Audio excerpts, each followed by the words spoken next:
Welcome to the Rethink Leadership podcast with me, Jeremy Blain.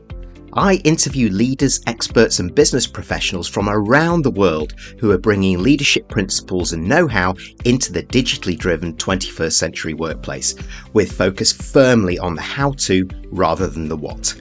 Each episode is in aid of a charity chosen by my guests, and since 2020, we've made donations to over 80 global and local causes. Welcome to Professor Adam Boddison, my guest for today's Rethink Leadership podcast. Adam is the Chief Executive of the Association for Project Management, APM, the chartered membership body for the project profession. Throughout his work at APM, Adam spearheads initiatives aimed at advancing the project profession to the highest standards, ensuring it meets the evolving demands of a complex world. In this respect, Adam stands as a beacon of project excellence for organisations, boards, leaders and society at large. In this episode, Adam brings insights into the transformative power of project management, with the focus on building a case for leaders to cultivate greater projects capability and rigour, especially in execution terms, as this is of course where strategies can succeed or simply fizzle out. This episode is in aid of UNICEF, among the first organisations to respond to humanitarian crises, most recently in Gaza and Ukraine, where a child's right to happy, safe and healthy childhood is threatened. We have made a donation as a thank you to Adam for joining us. Adam, thanks very much for joining me. Please introduce yourself, your expertise, and what gets you up in the morning as the CEO of the Association for Project Management. Hi, well, thank you for inviting me on. My name's Adam Boddison, as you say, CEO of the Association for Project Management. I've got a background in running professional bodies, membership associations. I always talk about being a leader of education and enterprise. It's really interesting. I think the commercial world and the education world don't always appear as two things that would go naturally together, but I think there's probably a missed opportunity there. And professional bodies are one of those types of organisation that I think do bring those together. But in terms of what makes me get up in the morning, every job I've ever done, and it includes my current role, which I've been in for about 3.5 years, every job I've ever done is all about what can I do that makes the world somehow a better place. I always think about that kind of societal benefit piece. I think about my own children and the kind of next generation. I think, are we going to leave this world in a better place than we've found it? And if you only have to switch on the news every day to see that we've got a lot of work to do in that space, there are some big challenges that we've got. And projects, I think about project management. Projects are a great vehicle for that. I think of something like, I don't know, the United Nations Sustainable Development Goals. They set out all of these ambitions of things that we've got to get right. Projects are one of the vehicles for kind of just delivering on that. So that's really what gives me my fire. It's a great segue into our conversation, and I do get your point about that link between education and enterprise, and it has to get closer with the pace of change and the readiness for the workplace, misconceptions and expectations for the workplace as well, from both sides of it. And you're right, it's the professional bodies are sort of standing in that space at the moment.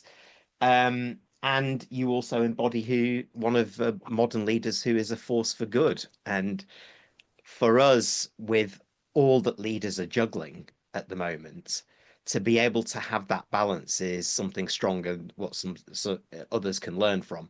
So let me go into that project element, because we don't talk about this enough at leadership, at C-suite level, at even board level, in the same breath as saying, why are all our implementations failing? Well, perhaps it could be process, it could be about people, the culture that we're building in the organization. And we're in this huge current transformational landscape, whether it's digital workforce or leaders themselves. So let's go into your journey, because you've embodied this. So how has your project management and leadership expertise allowed you and your teams to tackle some of those challenges in successful and even new ways? Yeah, I mean, you make a really important point around the kind of people versus processes versus culture side of things.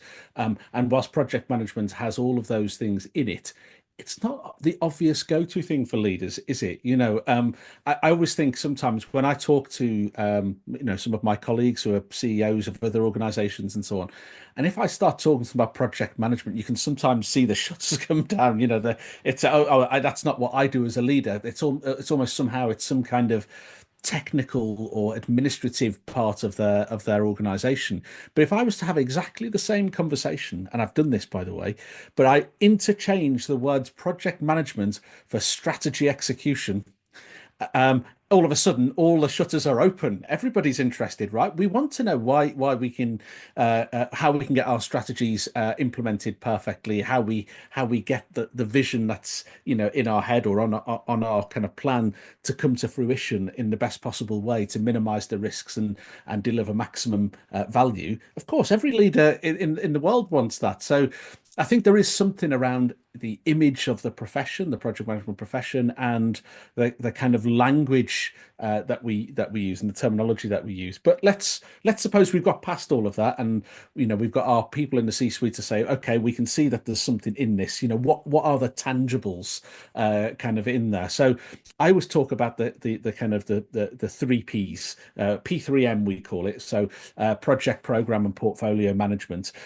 Project management's the one that's kind of probably most well known out there, because it's the kind of typical, we've got a piece of change or transformation that we want to deliver, and there's obviously a series of processes, everything from kind of risk management, business cases and assurance and so on, right through to quality management and benefits realization. That's probably the kind of more traditional project management.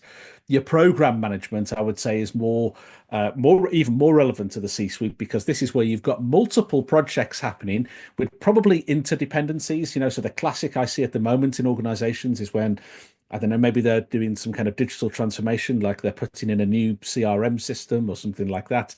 And actually, that's going to affect every part of their business. So other change programs are going to be affected by that. And what does that effective management of a group of projects look like? And what's the best way to do things? Right up to portfolio management, which I would say is more around prioritization and targeting resources in those areas that are most likely to make a difference. As the board or as a C-suite of an organization, you can decide what order you do things in, where you put the resources, where you put the money, where you allocate your people, what the trade-offs are. But actually doing that in a really structured way that aligns to that kind of strategy execution piece, I think is really important. And if you take that into a public sector context, this is public money, taxpayers' money that's being spent on publicly funded projects, albeit delivered by the private sector, commissioned. You want to make sure that money's spent well, and this for me is where project management can really come into its own. This resonates with me hugely, because the leadership question of the day has shifted from what do we need to do to how do we execute successfully. We know that's where it fails. So having this rigor, you call it strategy execution rigor, let's call it, not or project management rigor, is very important. But then it's getting the right one in place. I like the three P's that you give. What did you say? The three PM. Yeah, P3M they call it in the sector, but it's basically project, program, and portfolio management. So the P3M, the program management is something that resonates with me as a leader and somebody who works with leaders around digital transformation, because of all of those moving parts. And you need oversight on that. And that's where often it's failing, because you've got silos doing different work. It's not being pulled together. And the other point that you made around that prioritization is also something that I observe around budgets or resources being allocated to the wrong things because there isn't that rigor in place. But this takes competence and capability. So I'm going to put you on the spot here, Adam. I'll go for it. What are those skill sets and behaviors that are most associated with the very best and very senior project leaders? And what are the benefits of having that and seeing it run through successfully in execution terms? Yeah. So interestingly, I would say that what makes a really effective project professional and what makes a really effective project leader, there's quite a bit of overlap in terms of some of the core kind of competencies and behaviors and so on. We have a saying in the project profession. We say projects don't go wrong; they start wrong. And if you think about who it is that starts projects, it is the leaders, isn't it? They're the ones who set out what the vision is and allocate the resource and the time for planning and so on. So I think there's a lot of transferability between what makes an effective project professional, an effective project leader.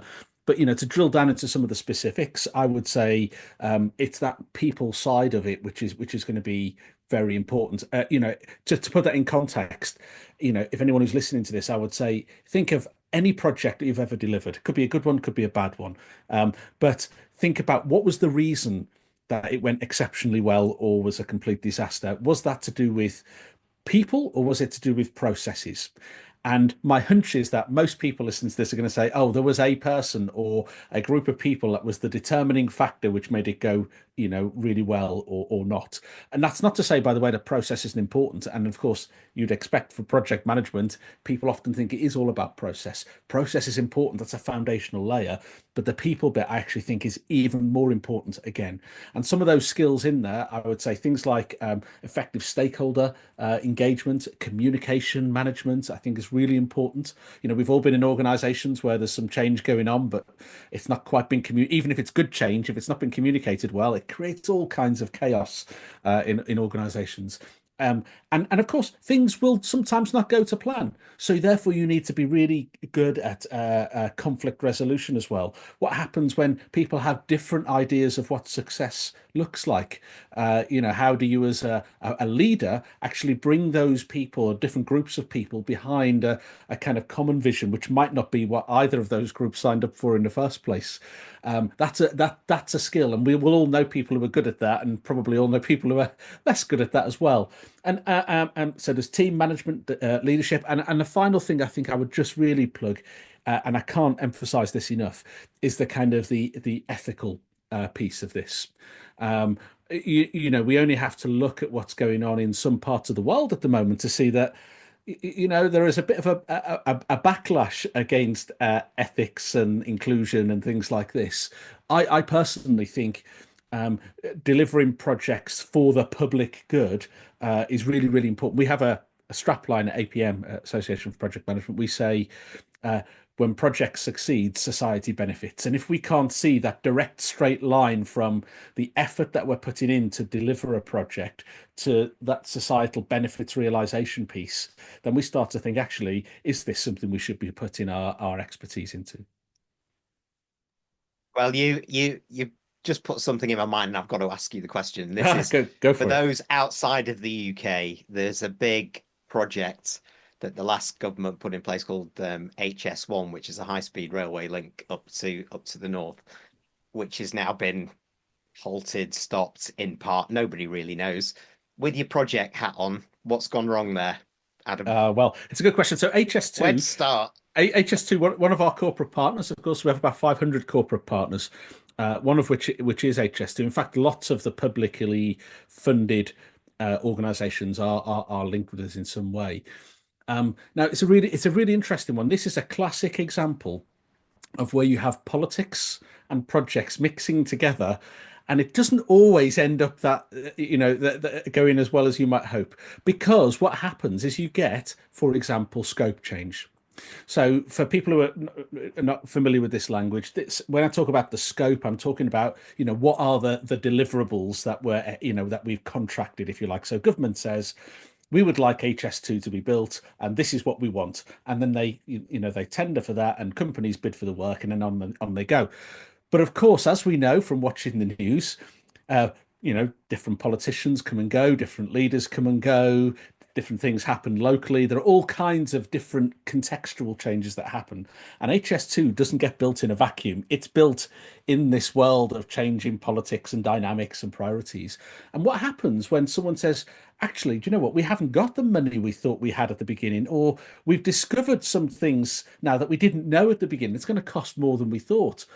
Do we take the view that we just plow on regardless because we started, we may as well finish? There are people that think that.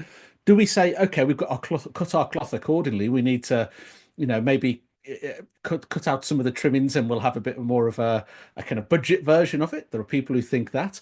There are other people who say, no, actually, we shouldn't be spending money that we can't afford. But what happens in a lot of political or publicly funded projects is that there is a view from those commissioning that if you reduce the scope, that projects will cost less. And unfortunately, that's not always the case. Sometimes there is a cost of change because, if let's be really blunt about this. If you've got a supplier who has set up their entire supply chain of equipment and materials and people and everything else, and you can't just turn that off. It's not like a tap. So even to stop that is difficult. And then, of course, because there's so much flip-flopping in terms of political will, then what you see in the supply chain is they don't have confidence that the work is coming, so they don't invest in the workforce. So you'll see some of the big suppliers who will say, well, I'm not going to get all my staff trained in the relevant qualifications so that when I win this contract, I'm ready to go on day one. I'll wait until I win the work first and see what exactly it is they want. And only then will I start. And so then you get this big delay, and delays also cost money. So a lot of it comes down to political flip-flopping, I would say, scope change, and uncertainty, which therefore means the necessary planning and investment at the front end of a project doesn't happen. And that's certainly true of HS2, and I would say it's true probably of a lot of publicly funded projects. Yeah, but as you're speaking, I would have to say is that is recognizable in the corporate world now that we've got these macro strategies of digitally transforming our businesses, the workforce shift, new business models. These aren't small projects that we're dealing with anymore. And you get the same things. You get this combination of project, the people, the processes, politics, and scope creep and budget creep all coming into it there as well. Although it's more in the public eye in the public sector, I take it. But some of the costs of getting that wrong are really obvious. And you made the point, there are two very good points. First of all, it's not the projects that go wrong, it's that they start wrong. And that resonates. And we can also see, let's take HS2 for an example there then, the direct link with what you were talking about, that ethical side, about the impact on society. Wouldn't you agree with that? Well, yeah, I mean, imagine a situation. So, we're going to build this railway, and this is not just HS2. It could be any railway, or it could be a road. It could be anything. We're going to build this, and then what happens is we discover it's going to have some huge ecological negative impact if we kind of continue with the plan. Something we could never possibly have known before. Do we say, well, actually, we've got budget targets to meet and we'll plow on, or do we come to some kind of arrangement? One of the big success stories of HS2, which I think is largely overshadowed by some of the problems that are well reported in the media, is the great work that it's actually done, not actually on the railway itself, but for many local environments. So I've been to visit many of the HS2 sites, and for example, I saw one where there was a local rowing club. Just to give you an example, it was complete. Their facilities were completely falling apart. The council didn't have enough money to support them. The local community really valued this, but HS2 was kind of going through their land, and in return for allowing that to happen, they built them this brand new state of the art rowing club with marina and all this brilliant stuff. Now, that's never going to form part of the kind of return on investment in terms of the business case, because probably it wasn't even known when the business case was written that was going to happen. But that's happening in communities up and down the country. And so there are these, I don't know, unknown about kind of benefits to these projects, which are largely overshadowed by the well-known media catastrophes, if we call them that we see in the papers and on the news. Yeah, and that's true. And you don't see the upsides. I mean, specifically for something like this, which is a big infrastructure project, which is going over land. It's about environment, communities, all of these things. There are upsides and downsides, and you do see a lot of that good coming from it, the protection of certain species, the protection of certain communities, whatever it is. And it's probably more obvious there in the It public is. sector, as you would see. Two sides of the same coin, I guess. Well, they are. I mean, there are two, as we're talking, there's two projects in my mind that I think are worth reflecting on because both of them would be considered failures at the time that they happened, and both of them now, retrospectively, people would say, "Oh, yeah, we'd spend that money again." So one of them is the Sydney Opera House, right? The Sydney Opera House. In fact, the guy who I think designed it never went back to actually see it in it because it was because they had to blow up the foundations originally because there was some mistakes on the foundations and so on. It cost a fortune, way, way, way over budget. And there was at the time it was it was late, it was over budget, it wasn't what was originally planned. But actually, if you look at the return on investment of the Sydney Opera House to Australia and the local community, just in terms of tourism alone, let alone anything else, over many years, with the benefits of hindsight, and you were back in that room day one making that decision, would you still go for it? 100% yes, absolutely. It's a landmark. It's a world landmark. And then the second one that's in my mind is the Channel Tunnel, linking England and France. Again, this was late, over budget. There were problems connecting it with the other side of the tunnel and so on. But the business case for the Channel Tunnel was all about moving people between England and France and other parts of Europe. But it now moves energy, for example, between England and France. That wasn't in the original business case. So there are these unintended benefits. And by the way, if I asked anybody on the street, what do you think of the Channel Tunnel? Is it a successful project? They'd probably say yes. So I think we have to be taking the long view sometimes about just because something's late or over budget, do we really deem that a failure? Sometimes we actually don't know until many, many years afterwards whether something was really a kind of failure or a success. It's an interesting point that because that project rigor can uncover where new value can be created as you're going through it because you've got that rigor in place. You have Mm. very clever people, very invested people in it, and who knows, particularly with digital, of course, Yeah. because there are so many unknowns there. So Well, I do get that point. Yeah. Well, let's think about digital, because digital moves so fast. Let's imagine you've got a digital project. Maybe it's a 12-month piece of work that you're doing, and you are religious. You absolutely deliver what's, all the outcomes that are expected. And after this 12-month period, you've delivered all of the outcomes absolutely to the required quality within the budget, within the time that was required. But because the world has moved on, because digital moves so fast, the outcomes that you've put in your project don't deliver any of the intended benefits.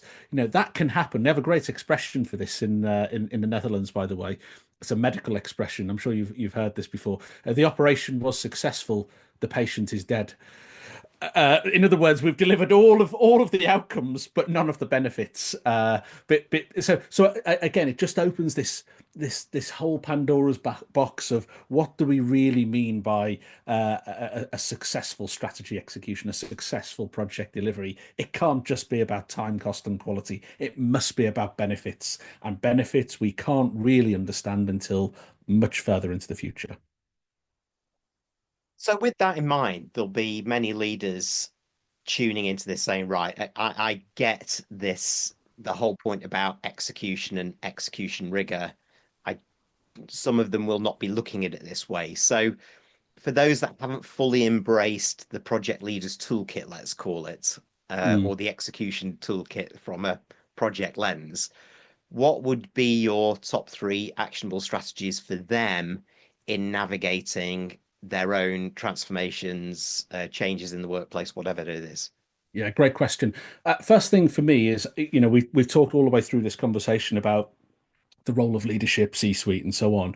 I would, if it was me, I'd be looking around my kind of colleagues on the leadership team and saying, where's our expertise in delivering transformation, change, project and program capability? And if we haven't got an obvious person, then we need somebody. Organizations now are starting to invest in, for example, the CPO, the Chief Project Officer type role, Chief Transformation Officer. Sometimes you see in organizations as well. I actually wonder, and this might be slightly controversial, but I'll say it anyway. I do wonder whether there is still a case for COO roles in organizations because most companies I talk to, a lot of their time is spent delivering change rather than business as usual. And if that's the case, is the argument for a kind of chief transformation officer or a CPO type role much stronger now than a COO role? I say that might be a bit controversial, but I think that's certainly one thing I would say. Um, I think the second thing for me is around how do you integrate the kind of the BAU work with the transformation work. In some organizations, you have this distinction between, well, this is run the business, this is change the business. And if they never talk to each other, then often it's in the interplay between the two where you have some challenges. And so thinking about how we change that is important. And there are some lessons we can learn on that. If I think about marketing or technology, the digital space, actually, they've been on quite a journey. If you look over the last 20 years, they've both come from being almost backroom functions to being kind of strategic functions where they kind of serve both purposes. Both marketing and technology are delivering day-to-day BAU stuff, but they're also driving major change in organizations. And I think those two are professions where they've got that right. And so, when it comes to kind of delivering change more broadly, are the lessons we can learn from how that's structured in your organization? And then the third thing for me is around the kind of overall kind of strategic maturity around project delivery and change. There's plenty of maturity assessment frameworks out there. One of the things I particularly recommend, partly because it's an APM thing, is that we have a competence framework on the website. Now, it's aimed at individuals rather than organizations, but I've seen organizations where what they do is they say, let's just get everybody to complete this self-assessment. And it just gives us a snapshot over time against all of those core competencies. Where are we strong as an organization? And, is that at the junior levels of the organization, or is it at the more senior levels? What, is it in particular departments? And then on the basis of that, you can actually then start to put a plan in to increase your maturity and your capability and capacity to deliver change and deliver transformation over a period of time. And that seems to be a very common approach to me. Thanks for that, Adam. That's really important to have those in place to start with, and a really great point for many of those who are tuning in that can grab hold of some of this and get to action. I've got one last question for you, and I'm going to put you on the spot a little bit here, because as you've been talking, we've referred to digital transformation, we've referred to new ways of working. So, for example, in my business and the businesses I work with, it's around adopting agile methodologies, and very human-centered and collaborative and iterative in our approach. Could you just help me understand if there indeed is a difference, the difference between agile project management and project management as I grew up with it? Yeah. So I think when you say as you grew up with it, you probably mean waterfall type methods and more kind of, less iterative and more linear, I think is what you're getting at, right? That's exactly right.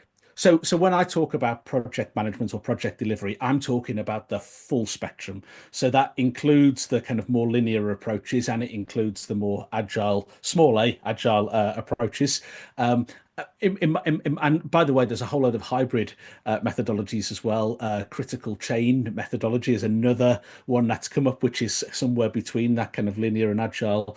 There are lots of myths around this. For example, there are people who believe that you can never do a construction project in an agile way because you need to know what you're going to build before you get there. And equally, there are people who believe you can't do software development unless you do it in an agile way, and it must that you can't do it in a linear way. And of course, neither of those things are true. In my mind, the best project professionals are those who understand the different methodologies that are out there and can deploy the right methodology at the right time and are good at switching between the two when things change. We talked about HS2 earlier on. If you were to do something which was fully agile on that, you'd probably come unstuck pretty quickly because you'd get halfway up your railway line and you discover there's nowhere to go. But equally, if you had something that was so linear and you were saying, I know now what features I'm going to put into my station in 2035 when I don't even know what technology is going to exist now. Well, clearly that's going to be problematic. So they have to draw on both different ends of that spectrum. For me, where there are problems is when you get the evangelists for particular methodologies who say this is the only way you can deliver something. It almost doesn't matter what that methodology is. You're probably onto a hiding to nothing. You're demonstrating agile mentality and mindset just by what you said there. Funnily enough, I had a conversation yesterday with my friend Linus, who spent a lot of time in China. I'm digressing hugely here. Spent time in China in the construction industry. And so much of it is about mindset and that getting away from 20th century thinking, if you want to think in more agile ways, into 21st century. He's telling me the 26 story um, block block of flats that was built in, do you know how long? You heard it? I don't know, but go on. 5 days. Crikey. So think about it, and it's agile based application of technology. It's building it in a factory. It's taking a non-traditional, non-linear approach, as you're talking about, to a very linear thinking traditional industry in parts of the world.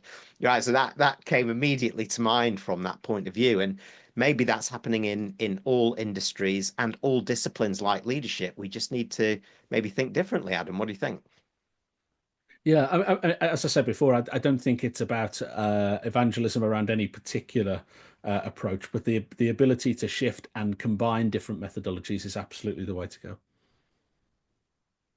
So, thank you so much, Adam, for your time here. I'm sure many of those listening will want to continue the discussion, find out more about the Association for Project Management, and connect with you. How do they do all that? Well, the obvious place is LinkedIn and TikTok. So APM and myself are on both of those, so you can find us pretty easily on there if you search for us. And of course, there's the APM website, which is apm.org.uk. Right, well, thank you so much for taking time to take us through this whole conversation and this capability building opportunity for senior leaders, not just project professionals. Adam Boddison, thank you. It's been a pleasure. Thanks, Jeremy. Thanks for tuning in to the Rethink Leadership podcast with me, Jeremy Blain. Please like, comment, and support us on your favourite platform and subscribe to our YouTube channel where you can watch as well as listen to each episode.